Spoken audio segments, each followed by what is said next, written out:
Opa, tudo bom? Fábio aqui de novo no canal Não Faço Ideia Cinema. Chama Não Faço Ideia porque eu realmente não faço ideia do nome que eu vou colocar, então deixei esse aí por enquanto. Tosco, mas funciona, eu gosto, foda-se. Hoje eu tô aqui pra falar de Pulp Fiction. Como vocês podem ver, tá frio, né, aqui em São Paulo. Pra mim tá sempre bom. Estou na rua de bombeta e moletom. Din din dom, rap ao som que emana do Opala marrom. William Shakespeare. Então vamos lá. Pulp Fiction. Filme bem clichê, bem popular. Provavelmente alguns vão falar, ah, não, fala de filme mais legal, filme mais não sei o que e tal. Pulp Fiction é um filmaço, vai tomar no cu, é legal pra caramba, apesar de ser clichêzão e apesar de ter uns fãs xiitas aí que são chatos pra caralho também. Pra falar do Pulp Fiction, óbvio, tem que falar quem é Quentin Tarantino. O Tarantino, ele foi atendente de locadora. Nesse período ele absorveu muita coisa, ele assistiu a muita coisa. Gostava muito de filme de máfia, gostava muito de filmes violentos, filmes exagerados, faroeste, ele é viciado em faroeste, cinema asiático em geral, de ação. Absorveu tudo isso e começou a criar um estilo próprio, né? Ele começou realmente no cinema como roteirista. Ele escreveu Amor a Queima-Roupa e escreveu Assassinos por Natureza. O Amor a Queima-Roupa está aqui. O Assassinos por... que é isso aqui? Aqui. Assassinos por Natureza tá aqui?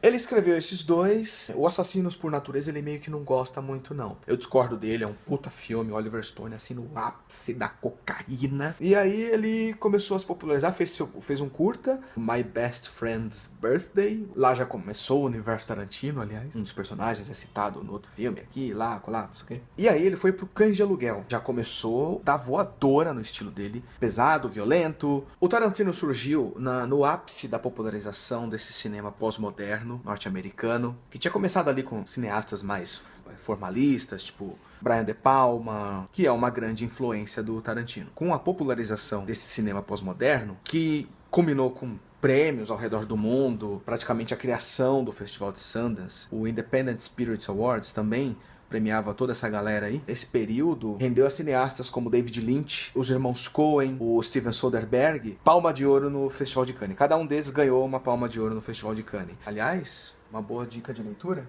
Cinema Mundial Contemporâneo, um bom livro, não sei se eu posso mostrar por conta de direito, de imagem, sei lá. Enfim, tô mostrando. Mostrei isso aí correndo o pau no cu de quem tá vendo. E o Tarantino não foi diferente. Pulp Fiction ganhou palma de ouro lá. Foi vaiado por alguns, odiado por outros. O Spike Lee, que é outro desse período. Muito bom, aliás, vale a pena procurar os filmes dele. Faça a Coisa Certa, Malcolm X. Ele meio que não gosta muito do Tarantino, dos irmãos Coen, porque fala que é violento, fala que faz piada com violência, pouco caso com a tragédia. Xingou o Tarantino, falou que ele não podia usar a palavra nigger. Na boa, Spike Lee é um excelente diretor, mas ele devia ficar quieto, né? Pô, eu não gosto de nada, cara. Cara chato da porra, parece o Bergman. O Bergman também não gostava muito de nada.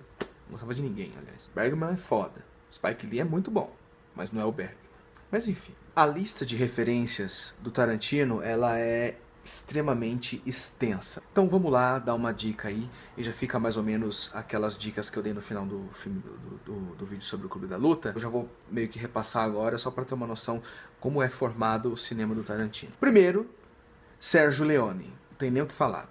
Faroeste sempre foi o maior exemplar de arte absoluta que o Tarantino enxerga no cinema. Faroeste, num geral, desde André de Toth, Howard Hawks, Jacques Tourneur, passando pelo John Ford. Pegar um dia e falar só do John Ford. Sérgio Corbucci, ele não faria Django se não fosse Sérgio Corbucci, com o personagem Franco Nero, né? Aliás, o pistoleiro chamado Papaco homenageia Django também, quando o personagem Papaco tá puxando um caixão. Filmaço. Martin Scorsese, principalmente os filmes de gangster dele, Caminhos Perigosos, Os Bons Companheiros, a maneira como o Martin Scorsese usa a trilha sonora nos filmes. Você vai fazer barulho agora? Olha quem tá aqui.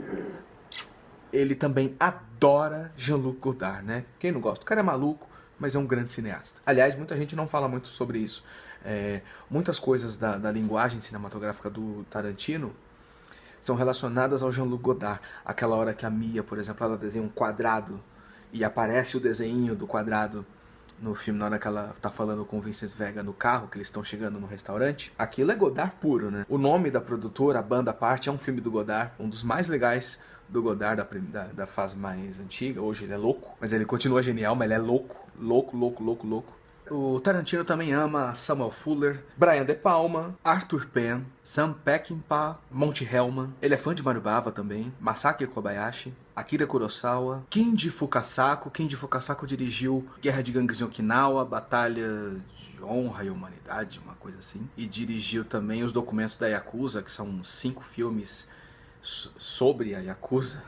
Ele curte muito Takashi Miike, ele curte Masahiro Shinoda, Seijun Suzuki, John Woo, Kung Fu em geral, Kazuo Koike, o cara que dirigiu Lady Snowblood, que inspirou Kill Bill. Cinema asiático em peso. O Tarantino, ele absorveu tudo isso, ele absorveu os contemporâneos dele, absorveu os que vieram no passado que ele endeusa, e aí jogou tudo dentro do filme dele. E o Pulp Fiction é um avanço maravilhoso e muito gritante em relação ao Cães de Aluguel.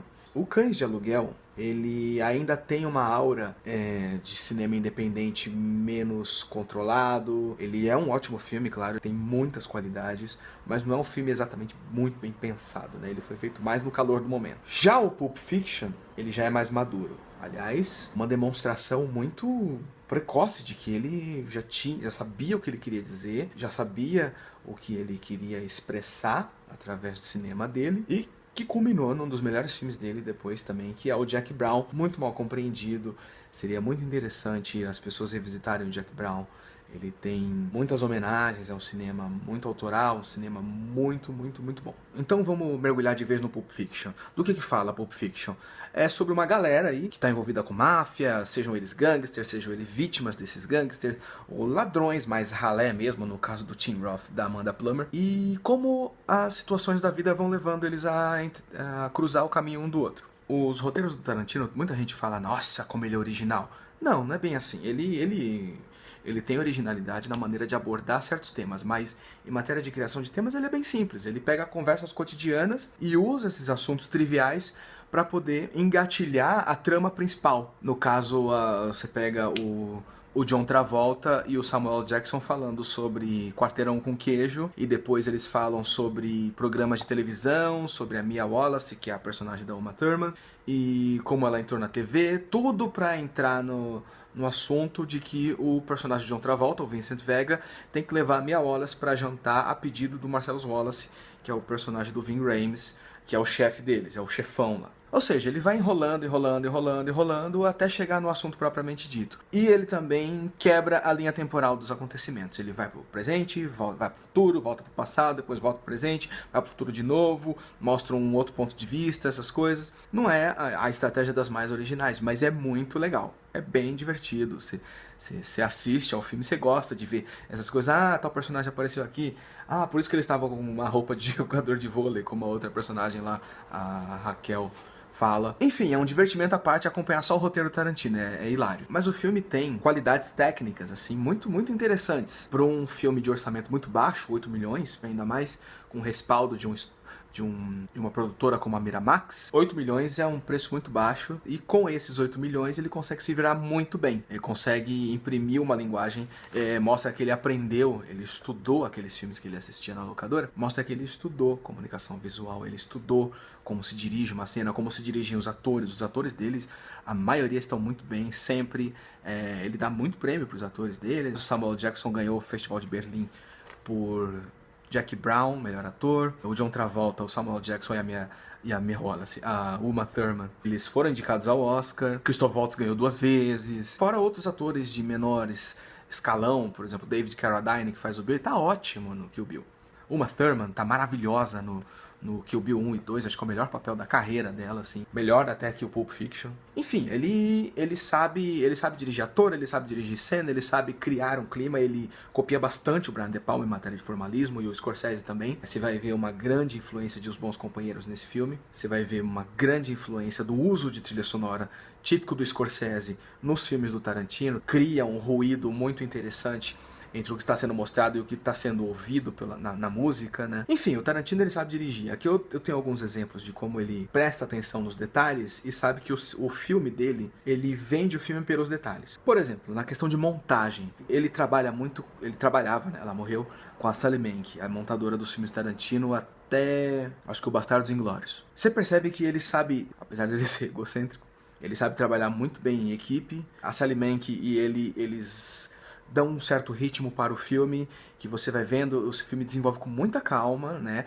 As cenas mais triviais são muito calmas, a cena do restaurante é um encontro tranquilo, tem momentos de pausa, momentos de silêncio. As conversas triviais são planos longos dentro do carro com do Samuel Jackson e o John Travolta, né? O Vincent Vega e o Jules. E à medida que ele vai avançando em situações mais perigosas, mais pesadas, você vai vendo que a câmera muda de posição, que estava num eixo mais reto, ele coloca ela um pouco abaixo para deixar o Samuel Jackson gigante no quadro, por exemplo, na cena do apartamento onde tem o Brett. A Sally Menke começa a cortar um pouco mais rápido, você vai vendo que a situação, a mise-en-scène vai sendo montada de uma maneira muito legal, muito equilibrada, você vai entendendo todos os elementos de cena, você tem tempo de apreciar uma composição visual e ela começa a dar ritmo, por exemplo, na hora que o Marvin toma um tiro na cara e estoura sangue no vidro de trás do carro. Aquela cena é cortada de uma maneira muito rápida, né? Vai totalmente o oposto do que era no começo do filme. Mostra o carro num take só, longo,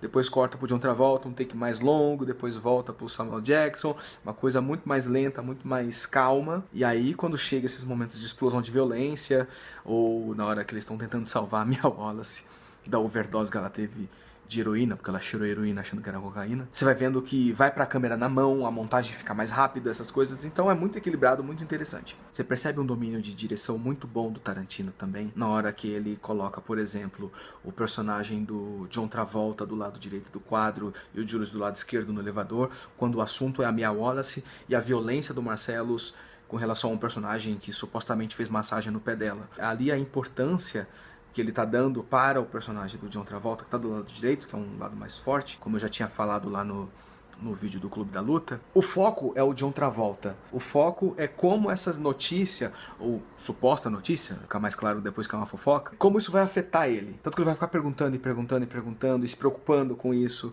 E o Julius do lado de cá só dando as informações.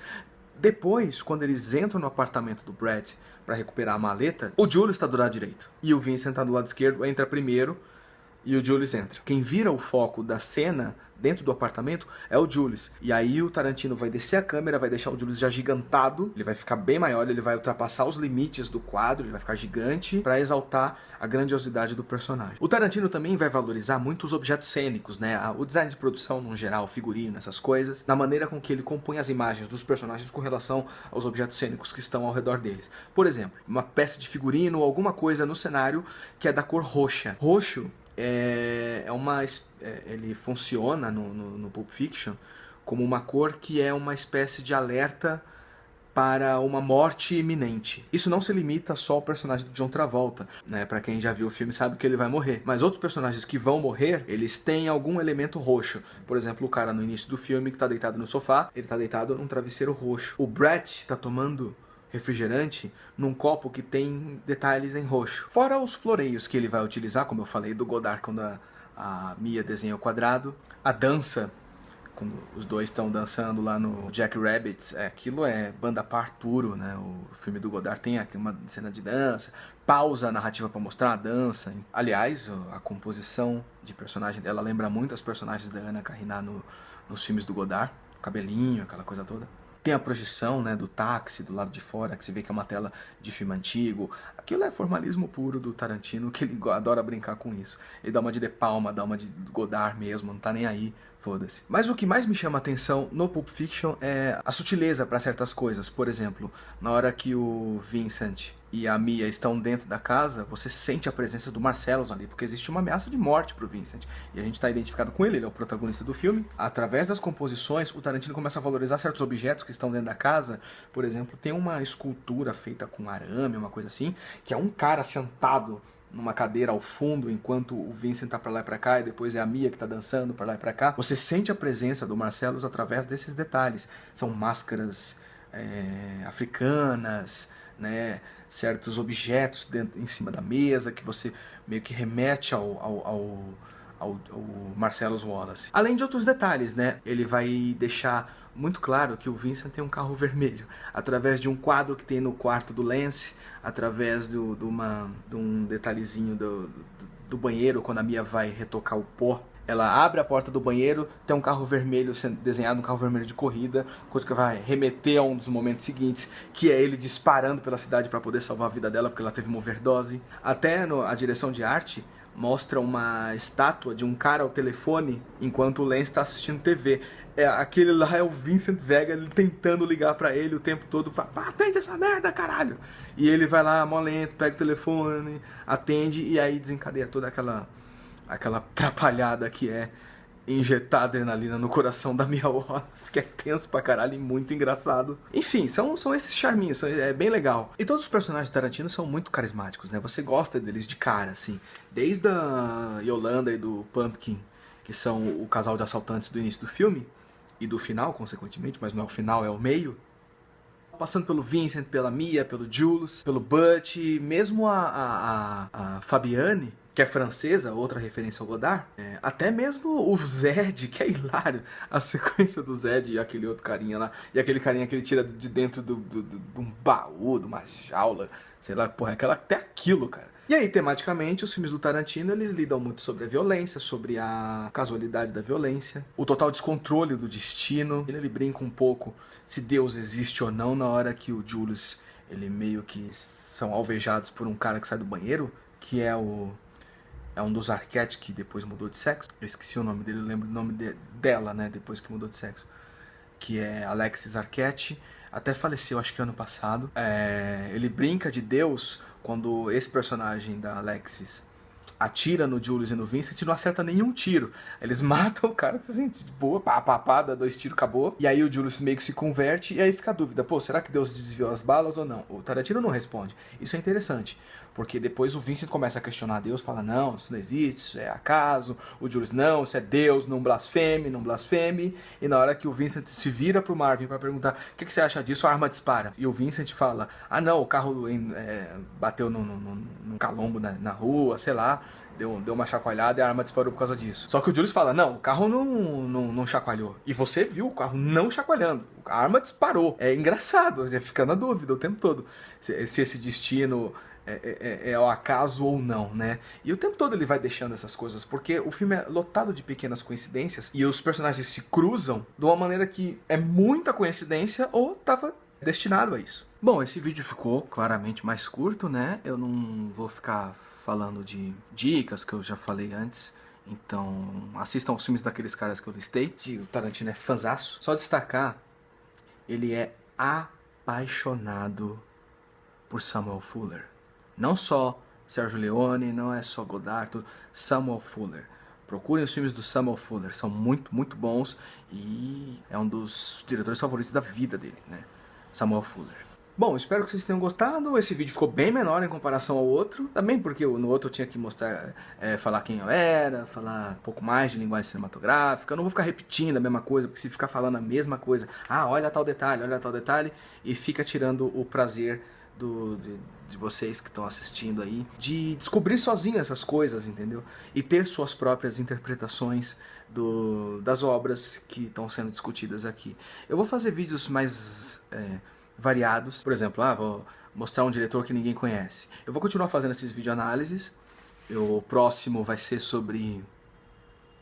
eu não vou falar, já mostrei.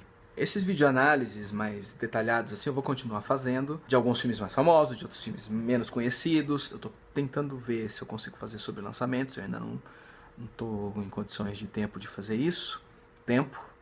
Porque como eu não trabalho como crítico profissional, eu tenho que pagar o ingresso, né? Tô tentando ver se eu consigo trabalhar como crítico. Aliás, quem quiser contratar, tamo aí, pá, chama inbox no Face. E apresentar cineastas do mundo todo, cineastas mais arte, cineastas mais pop, cineastas desconhecidos.